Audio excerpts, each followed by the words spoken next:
மாண்புமிகு உறுப்பினர் செல்லூர் ராஜு. மாண்புமிகு பேரவைத் தலைவர்களே, குறிஞ்சி மலர் மாதிரி 12 ஆண்டுகளுக்கு ஒரு முறை பூக்கிற மாதிரி நான் கொடுத்து 2 ஆண்டுகள் கழித்து தான் அதுக்கு பதில் வந்திருக்கு. அதனால அமைச்சர் அவர்களுடைய பதில் ஹார்ட் ஸ்ட்ராங்கா இருக்குன்னு அர்த்தம்.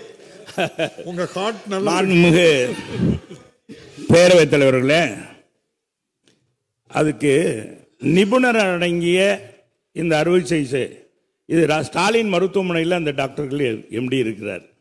அது மாதிரி ஒரு எம்டி நாங்கள் ராஜாஜி மருத்துவமனையில் போட வேண்டும் என்று கேட்டுக்கொண்டு, அதே மாதிரி மதுரை ராஜாஜி மருத்துவமனை அருகாமையிலேயே குழந்தைகள் நலப்பிரிவுக்கு புதிதாக கட்டடம் கட்டப்பட்டு வருகிறது.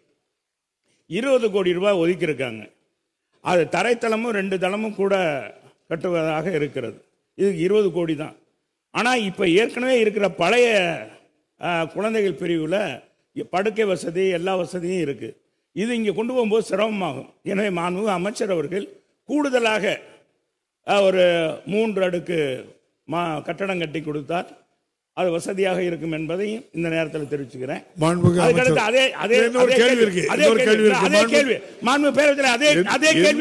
கேள்வி உங்களுக்கு தரப்போறேன். மாண்புமிகு அமைச்சர் பதில் வாங்கிடுவோம்.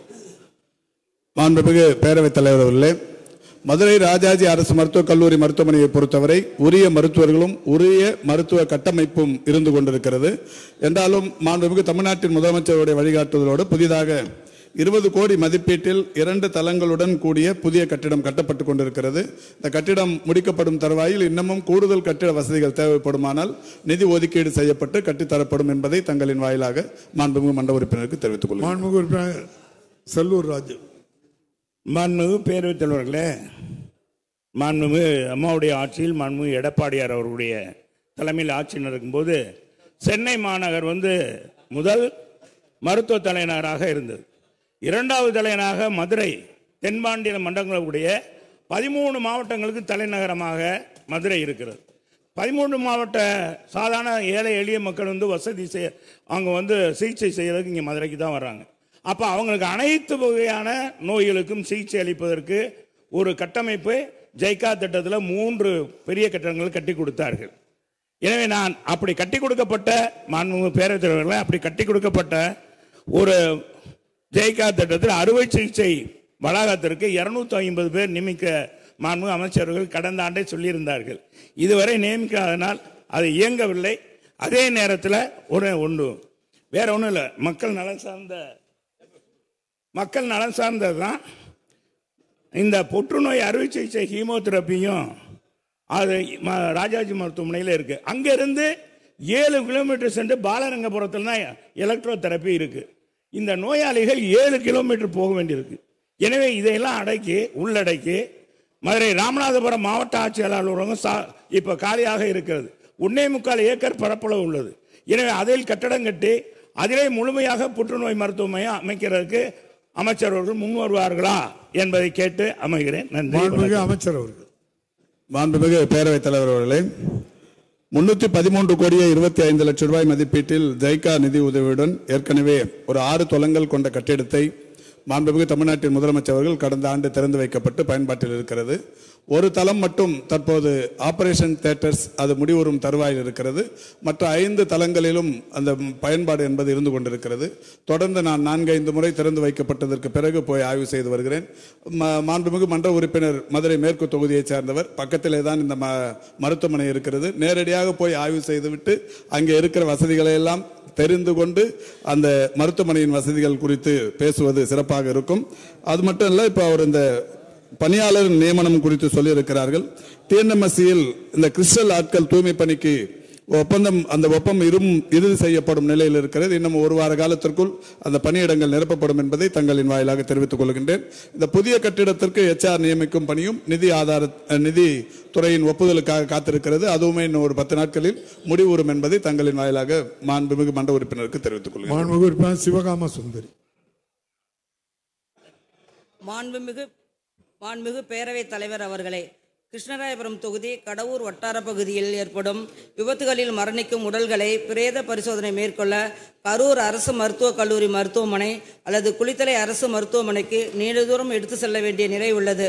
ஆகவே மயிலம்பட்டி அரசு மருத்துவமனையில் பிரேத பரிசோதனை கூடம் அமைத்து தர வேண்டுமாறு தங்கள் வாயிலாக மாண்புமிகு அமைச்சர் அவர்களை பணிவன்புடன் கேட்டுக்கொள்கிறேன். மாண்புமிகு அமைச்சர். மாண்புமிகு பேரவைத் தலைவர் அவர்களே, மருத்துவத்துறை அதிகாரிகள் ஆய்வு மேற்கொண்டு அந்த மருத்துவமனை வளாகத்தில் பிரேத பரிசோதனை கூடம் அமைக்கப்பட வேண்டிய அவசியம் இருப்பின் மாண்புமிகு முதல்வர் அவருடைய வழிகாட்டுதலை பெற்று அமைத்து தரப்படும் என்பதை தங்களின் வாயிலாக தெரிவித்துக் கொள்கிறேன். விநாயகன் 128 மாண்புமிகு உறுப்பினர் ஜெ கருணாநிதி மாண்புமிகு போக்குவரத்துறை அமைச்சர். மாண்புமிகு பேரவைத் தலைவர் அவர்களே, KK நகர் முதல் வள்ளலார் நகர் வரை கோடம்பாக்கம் வழியாக இயக்கப்பட்ட 37D பேருந்திற்கு போதிய பயணிகள் அடர்வு இல்லாத காரணத்தினால் அந்த பேருந்து பயன்பாட்டிலிருந்து நிறுத்தப்பட்டது என்பதை மாண்புமிகு உறுப்பினர் அவர்களுக்கு தெரிவித்துக் கொள்கிறேன். மாண்புமிகு அமைச்சர் அவர்கள். மாண்புமிகு பேரவைத் தலைவர் அவர்களே, KK நகர் முதல் வள்ளலார் நகர் வரை கோடம்பாக்கம் வழியாக இயக்கப்பட்ட தடம் எண் 37D உட்பட 17D, 25B, 12E ஆகிய 4 பேருந்துகள் இதற்கு முன்னால் இயக்கப்பட்டது. தற்போது 17D மட்டும்தான் இயக்கப்படுகிறது. இதில் 37D பேருந்து கீழ்ப்பாக்கம் அரசு மருத்துவமனை, ஸ்டான்லி அரசு மருத்துவமனை மற்றும் RSRM ஆகிய 3 மருத்துவமனையில் இருக்கிறது. தியாகராயன தொகுதியில் வசிக்கும் மக்கள் இந்த மருத்துவமனைகளுக்கு செல்ல 2 அல்லது 3 பேருந்துகள் மாறி செல்ல வேண்டியுள்ளதால் சிரமமாக உள்ளது. எனவே பொதுமக்களின் நலத்தில் கொண்டு லாப நோக்கம் பாராமல் 37D தடம் பேருந்தை மீண்டும் இயக்க மறுபரிசீலனை செய்ய வேண்டும் என்று பேரவைத் தலைவர் வாயிலாக மாண்புமிகு அமைச்சர்களை கேட்டுக்கொள்கிறேன். மாண்புமிகு அமைச்சர் அவர்கள். மாண்புமிகு பேரவைத் தலைவர்களே, 12/12/2017 அன்று தடம் எண் 37D KK நகரிலிருந்து கோடம்பாக்கம் வழியாக வள்ளலார் நகர் வரை இயக்கப்பட்ட பேருந்து குறைவான பயணிகள் பயன்பாட்டினால் இயக்கத்திலிருந்து நிறுத்தப்பட்டிருக்கிறது. தடம் எண் 37 மற்றும் 37G வள்ளலார் நகரிலிருந்து பூந்தமல்லிக்கு செல்லும் பேருந்துகள் லிபர்டி, கோடம்பாக்கம், KK நகர், சிவன் பூங்கா மற்றும் PT ராஜமன்னார் சாலை வழியாக 26 பேருந்துகள் இயக்கப்பட்டு வருகிறது. இப்பகுதி மக்கள் இப்பேருந்துகளை பயன்படுத்திக் கொள்ளலாம் என்பதை தங்கள் வாயிலாக தெரிவித்துக் கொள்கிறேன். மாண்புமிகு உறுப்பினர். மாண்புமிகு பேரவைத் தலைவர்களே, தியாகராய நகர் பேருந்து நிலையத்திலிருந்து செங்கல்பட்டு வரை இயக்கப்பட்ட தடம் எண் 500 பேருந்து தற்போது மேற்கு சைதாப்பட்டியிலிருந்து இயக்கப்படுகிறது. தியாகராய நகர் வியாபாரஸ்தலம் என்பதால் செங்கல்பட்டு சிங்கப்பெருமாள் கோவில், கிளாம்பாக்கம், பெருங்குளத்தூர் ஆகிய பகுதியில் உள்ள சிறு வியாபாரிகள் மற்றும் பொதுமக்கள் வந்து செல்வதற்கு ஏதுவாக இருக்கும் வகையில் மக்களின் நலன் கருதி மீண்டும் தடம் எண் 500 தியாகராய நகர் பேருந்து நிலையத்திலிருந்து இயக்க வேண்டும் என கோரிக்கையை மாண்புமிகு பேரவைத் தலைவர் வாயிலாக அமைச்சர் அவர்களை கேட்டுக்கொள்கிறேன். நன்றி. மாண்புமிகு அமைச்சர் அவர்கள். மாண்புமிகு பேரவைத் தலைவர்களே, மாண்புமிகு பேரவை உறுப்பினர் அவர்களுடைய கோரிக்கை என்பது நியாயமானதுதான், சிறு வியாபாரிகளுக்கு பயன்படக்கூடியது. இருந்தாலும் சைதாப்பேட்டை சட்டமன்ற உறுப்பினர் என்ற முறையில் அண்ணன் மாசு அவர்கள் அதனை மாற்றக்கூடாது, அந்த பேருந்து அப்படி இயக்க வேண்டும், வேறு பேருந்து இயக்கலாம் என்று சொல்கிறார். எனவே வேறு பேருந்தை அந்த பகுதிக்கு நீட்டித்து அவருக்கு பயன் தர வகையில் செயல்படுத்த முன்வரப்படும் என்று சொல்லி. மாண்புமிகு உறுப்பினர் T. ராமச்சந்திரன்.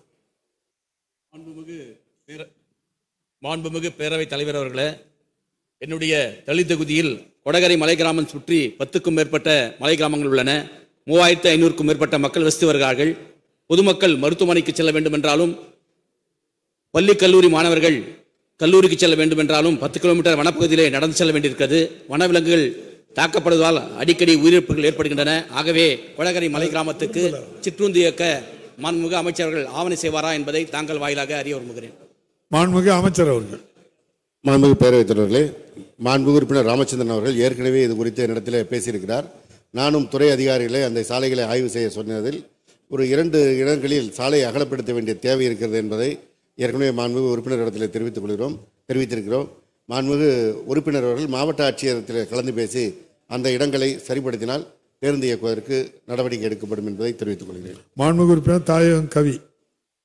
மாண்புமிகு பேரவைத் தலைவர் அவர்களே, திருவிக நகர் சட்டமன்ற தொகுதியில் வசிக்கின்ற அனைத்து தரப்பு மக்களின் நலனை கருத்தில் கொண்டு பெரம்பூர் பேருந்து முனையத்திலிருந்து நேரடியாக கோயம்பேட்டிற்கும், பெரம்பூரிலிருந்து பொன்னேரிக்கும், அதே போலவே பெரம்பூரிலிருந்து பெரியபாளையம், பெரம்பூரிலிருந்து கும்படிப்பூண்டி ஆகிய இடங்களுக்கு நேரடியாக பேருந்துகளை இயக்க அரசு முன்வருமா என்பதை தங்கள் வாயிலாக அமைச்சரிடம் அறிய விரும்புகிறேன்.